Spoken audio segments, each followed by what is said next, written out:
Kanina guys, habang walang bumibili, naisipan ko mag-repack ng mantika dahil naubusan pa tayo kahapon pa ng mantika na nakarepack na tag 10 pesos at 5 pesos. So ayan na yung mga narepack natin. Hello mga kasari, magandang hapon po sa inyong lahat. Welcome back sa aking YouTube channel. So for today's video, another negosyo tips na naman po ang isi-share ko sa inyo.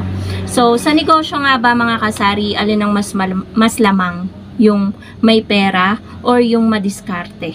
So, sa larangan kasi guys ng pagnenegosyo, parehas yan mahalaga eh. Yung pera at yung diskarte.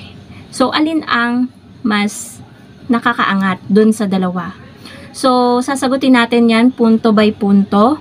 Syempre, hindi tayo magiging yung isa lang yung ating ipapaliwanag. Syempre, same natin yan ipapaliwanag. Medyo umaambon na naman, so sana hindi tumuloy.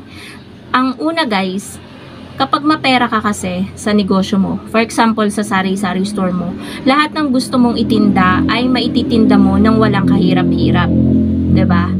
Mabibili mo lahat ng gusto mong ibenta sa sari-sari store mo.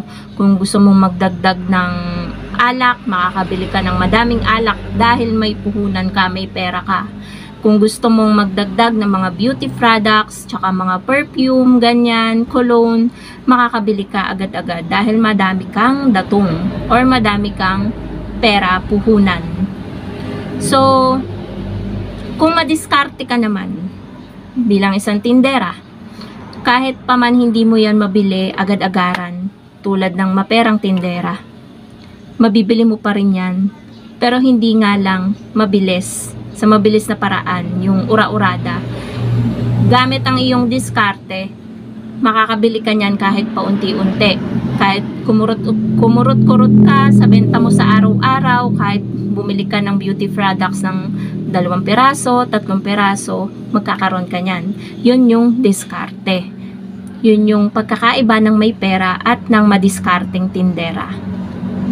Kapag may pera ka kasi mga kasari at nagsimula ka ng isang sari-sari store business, ng isang negosyo, ang isipin mo na lang is kung paano patatakbuhin ito, paano mo pa iikutin yung puhunan mo.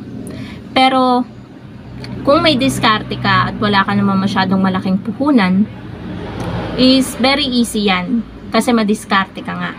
Ang madiskarteng tindera, lahat ay susuungin, lahat ay itatry, at sa isip nila always positive kasi nga madiskarte sila. Madami silang naiisip na kung ano-ano na pwedeng idagdag, na pwedeng pagkakitaan. So yun guys yung pagkakaiba ng dalawa. And then kapag madami ka kasing pera, magtatayo ka ng negosyo, is mabilis na lang para sa iyo na bumili ng stocks. Mabilis na lang para sa iyo na mamili ng mamili, 'di ba mga kasari? Kasi nga madami kang puhunan. Tapos kapag madami ka kasing pera, tulad ko, hindi na ako nahirapan sa pagpapalago ng tindahan. Kung madami ka kasing pera tapos magsisimula ka ng isang negosyo, pwedeng isang bagsak na agad na ang dami na agad laman ng store mo. Pero kung isang madiskarte ka na wala masyadong puhunan, tulad ko nung nagsimula ako, talagang step by step mo palang makikita, habang tumatagal, doon mo palang makikita yung improvement ng store mo. Pero ang kagandahan nun guys, nagsimula ka sa mababa at nakikita mong tumataas ka at may improvement yung negosyo mo. Pero kung ikaw ay nagsimula sa may pera, nabili mo lahat ng kailangang ibenta, non-food items, mga basic needs, fast-moving items, meron ka na lahat. Kompleto na ang sari-sari store mo. Pero kung isipin mo, 'di ba? Tapos wala kang diskarte. Ang dami mong ang paninda. Tapos habang tumatagal, hindi mo naman kayang i-maintain na madami pa ring paninda. Kasi nga wala kang diskarte.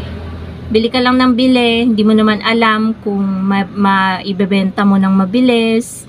Kasi nga madami kang pera. Ayan, kunin ko na yan, kunin ko na yan.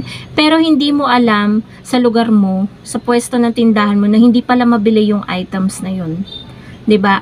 Ang madiskarteng tindera, iisipin niyan ng tindera kung ay bibilin ko ba to? Parang hindi to masyadong mabenta sa tindahan. So, kukuha na lang ako ng mga 3 or 5 peraso. Hindi na muna ako bibili ng isang box. So, yun guys, yung madiskarteng tindera. Iniisip kung ano yung mabili sa sari-sari store niya. Hindi siya yung dampot agad ng dampot. Tapos, di naman alam kung may bebenta niya ng mabilisan.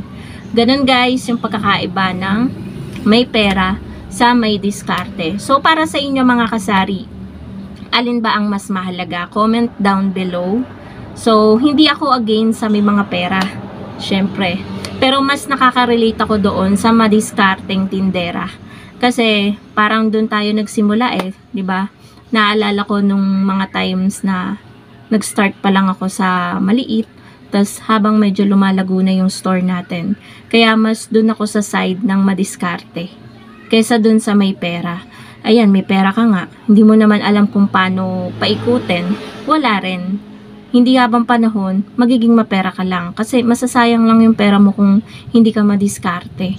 Pero kung madiskarte ka, may maliit kang puhunan, kaya mong paikutin yung maliit mong puhunan, tapos kaya mong magdagdag, mag-isip ng iba pang pagkakakitaan kasi nga madiskarte ka eh. So lalago. Habang tumatagal, lalago yung store mo. Mamamalayan mo na lang, ay, ang dami ko ng paninda, parang sa ganito lang ako nagsimula.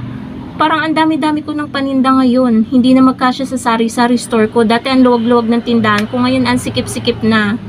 'Di ba? Parang ganun 'di ba mga kasari? So madaming makaka-relate dito na sari-sari store owner. Na meron din mga nagsimula na hindi talaga naging madali. Dumaan din sa point na halos malugi na yung store. Pero dahil madiskarte ka, ay napalago mo ulit to, nakabalik ka sa dati na madaming laman yung store mo. At nakaka-relate din ako dyan mga kasari dahil noon talagang dumating kami sa point na aksidente kami na halos maubos yung laman ng store. Pero pinramis ko sa sarili ko at sa sari-sari store. Naawa kasi ako guys sa tindahan ko noon. Halos maubos talaga yung laman kasi nagbabayad din kami ng mga utang noon. Tapos ayun nga, kumonte, tapos sabi ko pag nakalakad ako medyo okay na, babawi talaga ako sa tindahan. Tapos ayan, nakabawi naman tayo mga kasari kahit papano, and lahat ng utang is nabayaran na natin nung 2023. Natapos yata tayo 2024, kalagitnaan, ganyan, parang ganyan. So kapag madiskarte ka kasi lahat kakayanin mo and makakaisip ka talaga ng kung ano yung mabili. For example, mabili ang siomai. Ilang months mabili ang siomai tapos medyo tumumal. French fries naman ititinda mo. Ano yun? Ano nga te? Cobra. Ayan guys. So meron lang bumili na customer. So maganda rin naman na mag-i-start tayo mga kasari na may pera tayo. Mabibili natin lahat. Pero ang taas kasi ng expectation sa atin ng mga customer eh. Baka kapag hindi mo napanindigan, 'di ba? Ang dami laman ng store mo. Nagsimula ka sa madami talagang laman. Tapos mapapansin ng customer parang umuunti yung laman ng tindahan mo. So doon ka magkakaroon ng mga kasari ng mag-iisip ka, bakit kaya ganun? Yung tingin ng customer, parang ang konti ng laman kesa nung nag-start ako. Doon guys, yung point na parang mapapaisip ka na parang hindi mo napatakbo ng maayos kasi nga wala kang diskarte. Ganun. Wait lang guys, may tao. May naghahanap guys ng magic sarap. Magic sarap daw. Pero nung lumaon, ginisa mix pala yung hanap. Merong mga customer talaga na pabili daw ng Downy, pero yung syrup. Pabili nga ng Colgate yung close up. Nakakatawa na lang yung mga ganong customer eh. Pero minsan hinahayaan ko na lang, tapos kapag mga bata yung bumibili, tinuturuan ko ng maayos. Yung sinasabi ko sa bata, hindi to Downy ha, syrup ito. Magkaiba ang Downy sa syrup. Parang ganun pinapaliwanag ko sa bata. Parang maalinsangan ngayon mga kasari. So, ayun nga, dun tayo sa maperang tindera. Yung expectation kasi hindi mo nami-meet kumbaga, habang tumatagal, kumukonti yung laman ng store mo. Hindi mo napapanindigan or hindi mo na maintain na madaming laman yung store mo. Pero kung nagsimula ka sa kukonti, tapos nagkaroon ng improvement, dumami yung laman ng store mo, dun yan mapapansin ng customer na, uy, ang dami ng laman ng store mo, ganito, ganyan, 'di ba? May ganun mga kasari. Pero kapag nag-start ka nga dun sa madami, tapos makikita ng customer na baka bakante, yung wala masyadong laman na, sabihin ng customer na lulugi ka na. Parang ganun lang guys. Kaya sa negosyo, parehas po yung mahalaga. Yung may pera ka at madiskarte ka. Pero ang numero uno sa pagnenegosyo, dapat madiskarte ka. Aanhin mo ang pera kung wala ka naman diskarte, 'di ba? So, may dumaan lang guys, kaya hininaan ko yung boses ko. So, kapag may diskarte ka, lahat kakayanin mo. Tumumal man, makakaisip ka ng paraan para magkaroon ulit ng benta sa sari-sari store mo. Kasi nga, madiskarte ka. So, yun lang naman mga kasari ang ating vlog for today. Sana ay medyo hindi kayo nalito sa pag-explain ko at nakuha nyo yung point ko. So, yun lamang mga kasari. Thank you so much for watching and happy selling po sa inyong lahat. Maraming salamat sa patuloy pa rin na nanonood dito sa aking YouTube channel simula nung umpisa pa lang. Bye guys!